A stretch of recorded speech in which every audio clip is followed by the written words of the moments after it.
Isipin mo ha, minsan kahit Kristiyano na, minsan kahit manggagawa na ni Kristo Jesus, naglilingkod sa kanyang ubasan, pero kapag minsan nangangailangan ng revival eh. Kaya sabi niya, Lord, sabi niya gano'n eh, parang hindi na ako umiiyak ah. At nung nagdaang camp, ay naranasan niya, iyak siya ng iyak. Kada gawain, ay iyak siya ng iyak. Glory to God. Praise the Lord. At nagkaroon ng revival ng kanyang buhay. Amen? Pakpan natin ang Panginoon sa buhay. Kaya sa oras na ito ay huwag natin i-spoil ang ating mga sarili.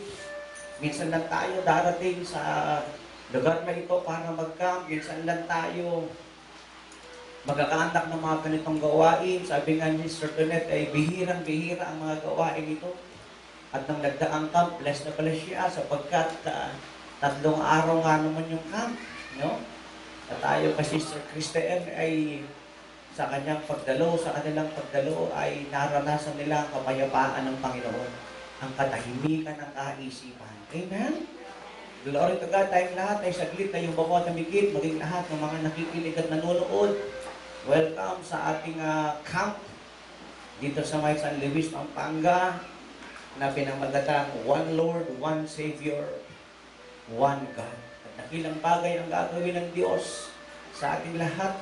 Maging lahat ng mga nakikinig at nanonood through Facebook, through internet, through YouTube, through online streaming, mga nakikinig sa CD, sa audio tape, sa radio, mga nakikinig at nanonood sa DVD na nakakalat buong Pilipinas, buong daigdig.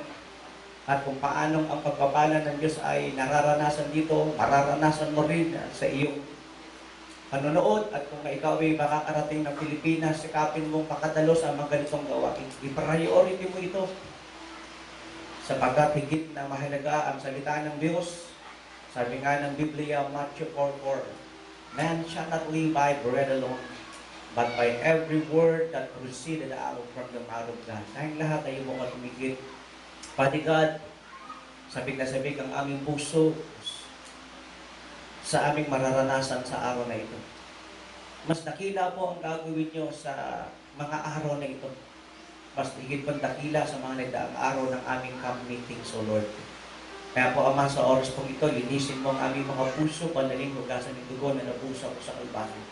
Gawin niyo po kami karapat-dapat na maging daluyan ng pagpapala at mga tanggap ng mga pagpapala, mga kagaling at mga himala. Gawan niyo po kami ng mga dakil at mga mabubuting bagay, maging karapat-dapat po kami tumanggap ng lahat ng ito. Tanggalin niyo, O Diyos, ang lahat ng takot, kaba, alalahinan sa aming mga puso. Any guilt and any condemnation, any spirit, Lord, that will hinder us, Lord, in receiving, Lord, your great messages, O God. Tanggalin niyo pong lahat ng mga ito. At hayaan niyo po, O Diyos, sa oras na ito, maging open ang aming mga sarili, lalong-lalo ng aming espiritu, ang aming puso at kaisipan.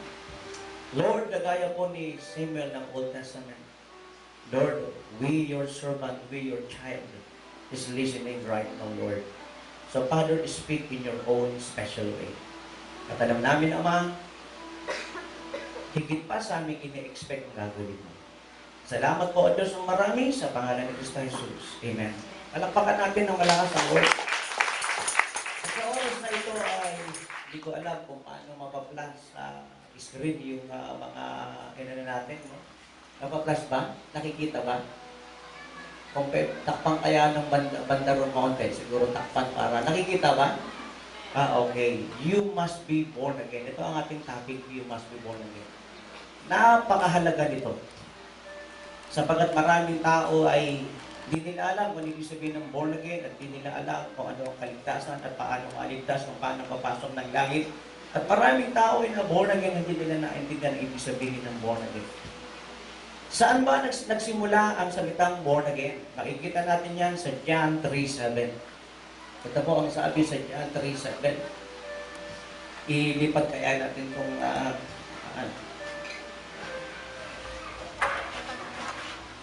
yan. Okay? Okay. Nakita ho ba ninyo? Sa John 3:7 ay kitang-kita po natin mga minamahal. You should not be surprised at my saying, You must be born again. Naalala ko nung ako ay Z80, no? Hindi kasi ako nag-COCC. No? Pero yung aming batalyon, yun ang model batalyon.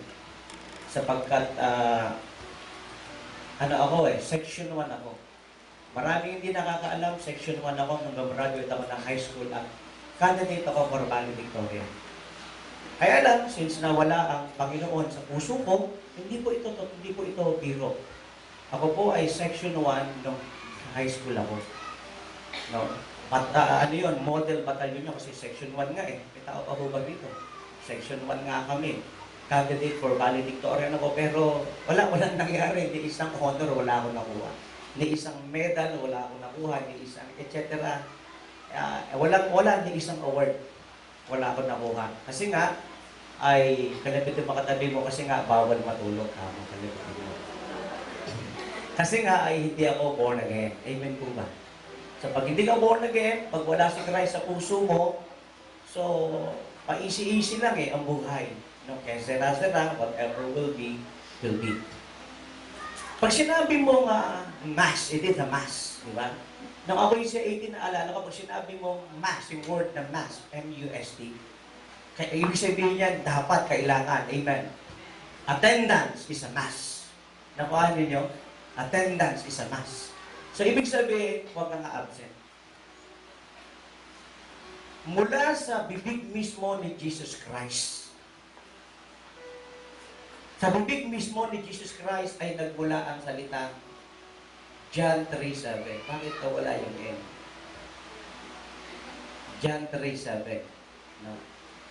You should not be surprised at my saying, you must be born again. Ewan ko lang kung naalala ninyo ito o natatandaan nyo ito. Merong isang naging papa ng Roma, naging isang papa ng Roman Catholic Church. At maikli lang siyang naging papa, naging pope. Hindi ko alam kung ano ang naging kanyang kamatayan, whether it was mysterious or not. Pero napakaikli lang niyang naging pope ng Rome at ng Roman Catholic Church. Pero meron siyang binanggit at ang sabi niya bilang Roman Catholic Pope yun ha. Siguro i-search ninyo sa internet, i-google ninyo. Google ninyo. Ang sabi ng Pope na ito, we must all be born again. Nakikinig pa po ba tayo?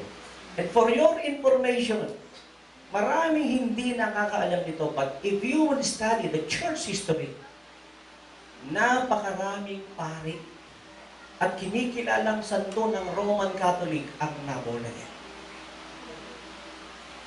Nakikinig pa po ba tayo? Ang totoo lang, ang siyang pinakamatinding ginamit ng Lord para ang marami ay ma-born again. Dati siyang pari. At siya ay si Martin Luther. Nakikinig pa po ba tayo?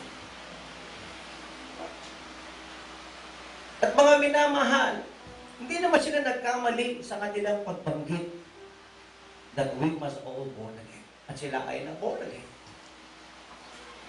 Sapagkat mismo sa bibig mismo ni Christ, sa John 3:7, ito ang kanyang sinabi, hindi dapat kayong magtaka sa aking sinasabi. Huwag niyong pagtakahan ang aking mga sinasabi. Dapat kayo ma-born again. Dapat kayong ipanganak na muli. And it is a must. Ibig sabihin ng dapat. Hindi pwedeng hindi ka ma-born again. Dapat kang ma-born again. Mismo ay nagmula yan sa bibig ni Hesus Kristo. Nakikinig pa ulit na. Ano bang ibig sabihin ng born again? I-plus natin, share yung mga kahulugan ng born again. Pag sinabi mong born again, ang ibig sabihin niyan ay born again, born anew. Born anew. Write it down. Born anew. I-plus mo pa yung mga iba pa. I-straight mo na. Born from heaven. Born anew, born from heaven, born of the Spirit, born from God, or born of God.